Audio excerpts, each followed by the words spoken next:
Mga kapuso, magbubukas na ngayong Marso ang kauna-unahang world-class science museum sa bansa. Yan ang The Mind Museum.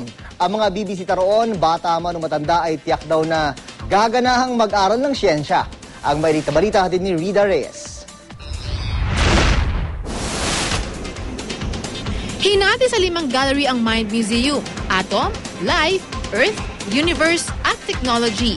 Sa Earth Gallery, bubulaga ang 40-foot T-Rex na inihulma sa orihinal na mga butong nahukay sa Amerika noong 1987. Tampok naman ang dambuhalang utak na may iba't ibang bahagi sa Life Gallery.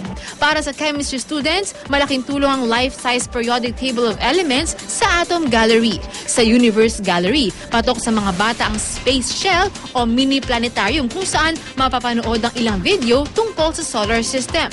Natuto na, nakapag-relax pa.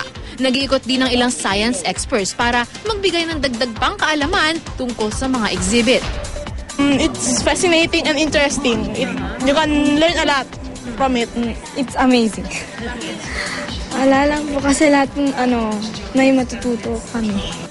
Tampok rin sa isang bahagi ng museum ang ilan sa mga endemic species sa Pilipinas, pati ilang Filipino scientists.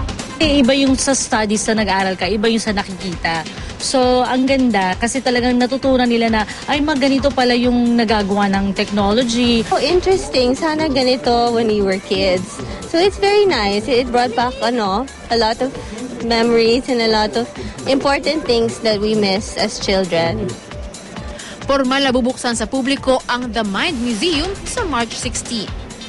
They come out with an inspiration that tells them that science is exciting. You know, it's wonderful when you know how the world works. Rida Reyes, GMA News.